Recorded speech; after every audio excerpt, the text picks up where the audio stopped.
توجہ کے ساتھ سماعت فرمائیں گے۔ حضرت نعمان بن بشیر رضی اللہ عنہ روایت کرتے ہیں کہ میں نے رحمت کونین صلی اللہ علیہ وآلہ وسلم کو فرماتے ہوئے سنا کہ الدعاء هو العبادہ، دعا عین عبادت ہے۔ ثم قرأ، اس کے بعد رحمت کونین صلی اللہ علیہ وآلہ وسلم نے یہ آیہ بینہ پڑھی، وقال ربکم ادعونی استجب لکم، کہ اللہ فرماتا ہے کہ تم میری بارگاہ میں دعا کرو، میں تمہاری دعاؤں کو قبول کروں گا۔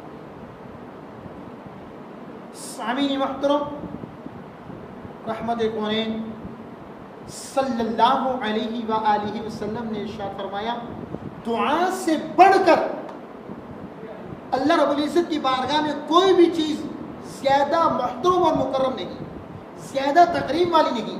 دعا سے بڑھ کے کوئی چیز اللہ کی بارگاہ میں زیادہ عزت والی نہیں۔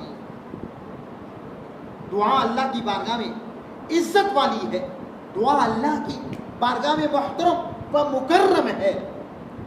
اللہ کے پیارے حبیب سید الانبیاء صلی اللہ علیہ وآلہ وسلم نے ارشاد فرمایا کہ جسے یہ پسند ہو، جسے یہ پسند ہو کہ اللہ تعالی مشکلات میں اور مصیبتوں میں اس کی دعا کو قبول کرے، جسے یہ پسند ہو کہ اللہ تعالی مشکلات میں اور مصیبتوں میں اس کی دعا کو قبول کرے، رحمت کونین صلی اللہ علیہ وآلہ وسلم نے ارشاد فرمایا اسے چاہیے کہ وہ خوشحالی کے اوقات میں زیادہ دعائیں کرے۔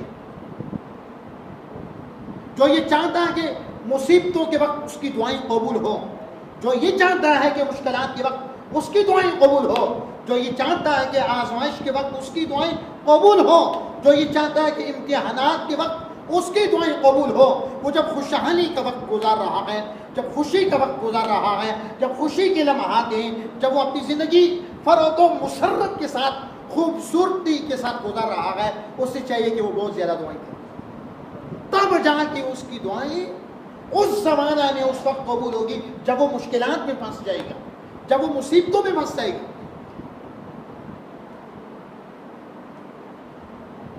حاضرین محترم،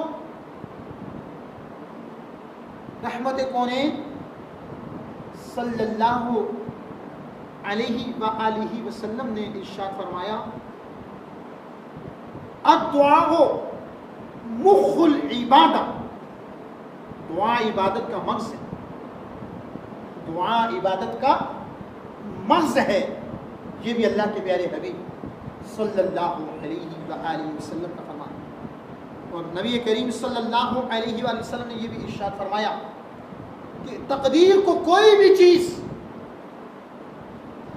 ٹال نہیں سکتی، تقدیر کو کوئی بھی چیز رد نہیں کر سکتی، الا دعا، سوائے دعا کے۔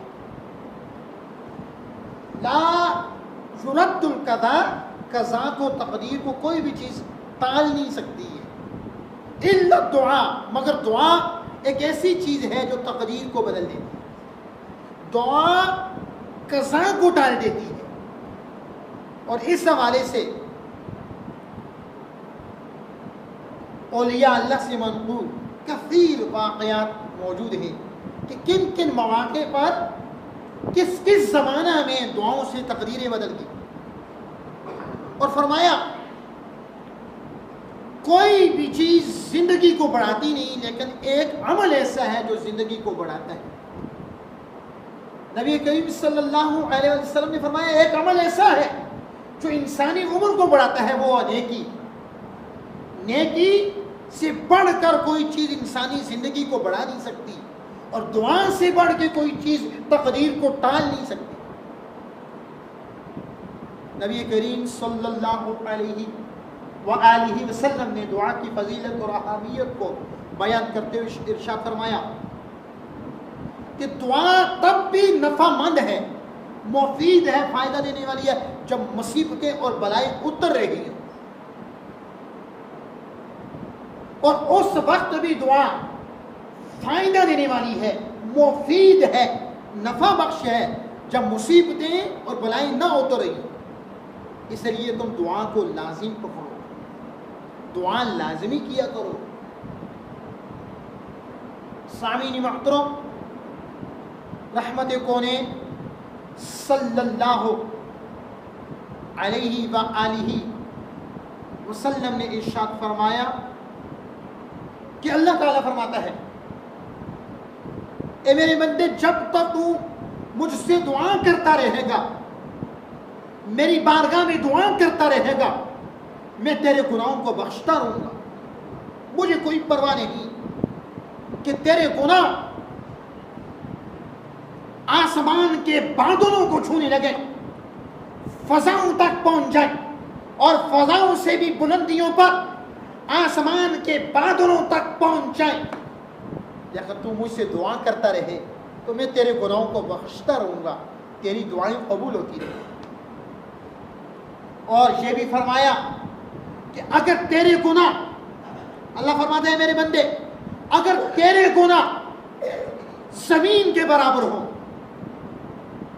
شرق تا غرب ہو، مشرق تا مغرب ہو، شمال تا جنوب ہو، لیکن یہ بات کہ تو میرے ساتھ کسی کو شریک نہ کرتا ہو، مجھ سے اس حال میں ملاقات کرے، اور میں زمین بھر کے برابر تجھے بخششوں سے نوازوں گا۔ گناہ بہت بڑا جرم ہے، لیکن بندہ مومن کو اللہ کی رحمت سے مایوس نہیں ہونا چاہیے۔ لا تقنطوا من رحمت اللہ، اللہ کی رحمت سے مایوس نہ ہو۔ اللہ کی رحمت، وہ اللہ جو 70 ماؤں سے بڑھ کے اپنے بندے سے پیار کرتا ہے، اس کی رحمتوں پر ہم کیا کلام کر سکتے ہیں۔ پھر نبی کریم صلی اللہ علیہ وآلہ وسلم نے ارشاد فرمایا، وہ دعا جلدی قبول ہوتی ہے، وہ دعا، آپ کی آواز مجھے آنی چاہیے، وہ دعا جلدی قبول ہوتی ہے جو دعا بندہ اپنے مسلمان بھائی کے لیے اس کی غیر موجودگی میں کرے،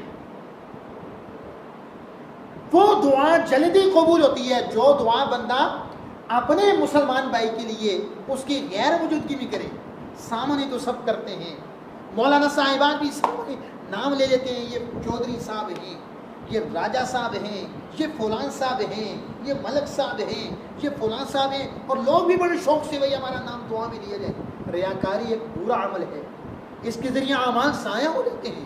اپنی زندگی کا ہر ایک عمل اللہ اور اس کے رسول کی رضا کے لیے کیا کرے۔ فرمایا وہ دعا جلدی قبول ہوتی ہے جو غیر موجودگی میں کی گئی اپنے مسلمان بھائی کے لیے۔ اور نبی کریم صلی اللہ علیہ وآلہ وسلم نے یہ بھی ارشاد فرمایا، جو شخص اپنے مسلمان بھائی کے لیے دعا کرتا ہے، وہ دعا نہیں، دعا کرتا ہے، اللہ تعالیٰ اس کے لیے ایک فرشتہ مقرر فرما دیتا ہے۔ وہ فرشتہ اس شخص کے لیے دعا کرتا ہے جس نے اپنے مسلمان بھائی کے لیے دعا کی، اور وہ فرشتہ کہتا ہے، یا اللہ، جو دعا اس نے اپنے مسلمان بھائی کے لیے کی ہے، وہی دعا تو اس کے حق میں قبول ہے۔ جو اس نے اپنے مسلمان بھائی کا نصیب مانگا ہے، وہ نصیب تو اسی بھی عطا فرما دے۔ تو پتہ چلا اپنے بھائیوں کے لیے، خواہ وہ خونی رشتوں سے بھائی ہوں، خواہ وہ دین کے رشتے سے بھائی ہوں، ان کے لیے بھی اچھی دعائیں مانگنی چاہیے۔ دعاؤں میں کنجوسی نہیں کرنی چاہیے، بھائی یا اللہ میری تمام کام سیدھے ہوں، میرے ہی معاملات درست ہوں، نہیں، حضور کی پوری امت کے لیے دعا کریں، تمام مسلمانوں کے لیے دعا کریں، تمام مسلمان بھائیوں بہنوں کے لیے، بچوں بزرگوں کے لیے دعا کریں۔ اس کا فائدہ کیا ہوگا ناظرین محترم؟ اللہ تعالیٰ آپ کی دعاؤں کو بھی قبول کرتا ہے، اللہ تعالیٰ آپ کی دعاؤں کو بھی قبول کرتا رہے گا۔ نبی کریم صلی اللہ علیہ وآلہ وسلم نے ارشاد فرمایا، 3 دعائیں قبول ہوتی، 3 لوگوں کی دعائیں قبول ہوتی ہیں، 3 لوگوں کی دعائیں۔ ایک مظلوم کی دعا قبول ہوتی ہے، جو مظلوم ہو، مظلوم کی دعا کو اللہ قبول کرتا ہے۔ دوسری دعا مسافر کی دعا قبول ہوتی ہے، اور نبی کریم صلی اللہ علیہ وآلہ وسلم نے فرمایا تیسری دعا باپ کی دعا اپنے بچوں کے حق میں قبول ہوتی ہے۔ باپ کی دعا، والد کی دعا اپنے بچوں کے حق میں قبول ہوتی ہے۔ آپ کو میری بات سمجھ آ رہی ہے؟ سامعین محترم، ایک خاص بات کہنے لگا ہوں، جوان بزرگ بچے دھیان سے سننا میری اس بات کو۔ اور صرف سننا ہی نہیں، یاد بھی رکھنا، دعا ایک ایسا عمل ہے، دعا ایک ایسا عمل ہے جو انسان کو مرنے کے بعد بھی فائدہ پہنچاتا ہے۔ انسان قبر میں لیٹا ہے، قبر کی تاریکیوں میں ہے، لیکن اس کے بچے اس کے لیے دعا کر دیں تو دعا اس کو فائدہ پہنچاتی ہے، صدقہ جاریہ کی ضرورت نہیں۔ آئیے وہ کلام رسول، وہ حدیث مصطفیٰ آپ کو سناؤں۔ رحمت کونین صلی اللہ علیہ وآلہ وسلم نے ارشاد فرمایا، اذا مات الانسان، انسان جب مر جاتا ہے، انقطع عنہ عملہ، اس کے اعمال کا سلسلہ ختم ہو جاتا ہے۔ مر گیا تو کیا عمل کرے گا؟ اب نماز بھی نہیں پڑھ سکتا، اب وہ حج بھی نہیں کر سکتا، اب وہ زکوٰۃ بھی نہیں دے سکتا، اب وہ روزے بھی نہیں رکھ سکتا، مر گیا ہے۔ اب وہ کسی سے خوش اخلاقی سے پیش بھی نہیں آ سکتا، لڑ بھی نہیں سکتا، کھا پی بھی نہیں سکتا، وہ مر گیا ہے۔ اعمال ختم ہو گیا، اعمال کا سلسلہ ختم ہو گیا۔ لیکن امام الانبیاء نے فرمایا تین کام ایسے ہیں جو مرنے کے بعد بھی اس کو فائدہ پہنچاتے رہے۔ سمجھ آ رہی ہے آپ کو؟ فرمایا انسان مر جائے اس کے اعمال کا سلسلہ ختم ہو جاتا ہے، لیکن تین چیزیں ایسی ہیں جو انسان اگرچہ قبر میں لیٹا ہوا ہو، وہ تین چیزیں اس کو فائدہ پہنچاتی رہتی ہیں۔ ناظرین محترم، بچوں، بزرگوں، جوانوں، آئیے جانتے ہیں وہ کون سی تین چیزیں ہیں۔ میں کسی بزرگ کا قول نہیں سنا رہا، میں محمد رسول اللہ کی حدیث سنا رہا ہوں۔ محمد رسول اللہ نے فرمایا ان میں سے پہلی چیز جو انسان کے مرنے کے بعد اس کو فائدہ پہنچاتی ہے وہ صدقۃ جاریہ، صدقۃ جاریہ، صدقہ جاریہ۔ پانی کا ایک کولر کی رکھوا دیا، کنواں وقف کر دیا، مسجد میں اینٹ لگوا دی، کسی کو عالم اور قرآن کا حافظ بنا دیا، مفتی بنا دیا، اور کوئی اور کام کر دیا، راستہ دے دیا، کوئی اور صدقہ جاریہ کا کام کر دیا، کوئی فلاحی کام کر دیا، قبر میں ہے آدمی، اس کو ثواب ملتا ہے، صدقہ جاریہ۔ اور دوسرا عمل کیا ہے جس کا ثواب مرنے کے بعد ملے گا؟ فرمایا او علم ينفع به، علم نافع، کچھ کتابیں اس کی لکھی، لوگ پڑھ کے استفادہ کرتے رہے، علم پھیلایا، لوگ اس کے تلامذہ اور طلبہ سے استفادہ کرتے رہے تو اس کو فائدہ پہنچتا رہے گا۔ اور رحمت کونین صلی اللہ علیہ وسلم فرمایا تیسرا عمل جو مرنے کے بعد قبر میں انسان کو فائدہ پہنچاتا ہے وہ ہے او والد صالح يدعو له، اس آدمی کی نیک اولاد ہے، والد صالح، اس آدمی کی نیک اولاد يدعو له، جو اس کے مر جانے کے بعد اس کے لیے دعا کرے۔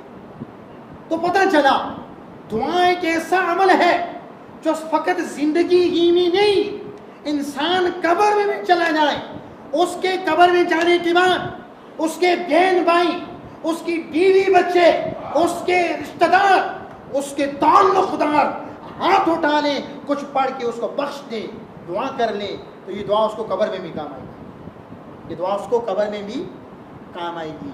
سامعین محترم، اس زندگی میں تو دعا کرنی ہی کرنی ہے، قبر میں بھی دعا نے کام آنا ہے۔ میں احادیث مصطفیٰ بحوالہ آپ کو سنا چکا ہوں۔ نبی کریم صلی اللہ علیہ وسلم فرمایا اذا صلیتم علی المیت فاخلصوا له الدعاء، جب تم میت پر نماز جنازہ پڑھ چکو پھر بھی خالصتاً اس کے لیے دعا کرو۔ فرمایا زندگی میں بھی دعا کرو، تم خود بھی دعا کرو، دوسروں سے بھی دعا کراؤ۔ میت پر جب تم نماز جنازہ پڑھ چکے ہو پھر بھی دعا کرو۔ وہی میت جب اس کو دفن کر دو، دنیا سے وہ جا چکا، اس کی تدفین ہوگی، پھر بھی اس کی اولاد کو چاہیے، اس کی اولاد کو چاہیے اس کے لیے دعا کرو۔ اولاد تب دعا کرے گی، اولاد کو سیکھے گی تو تب، اب اس سے سیکھ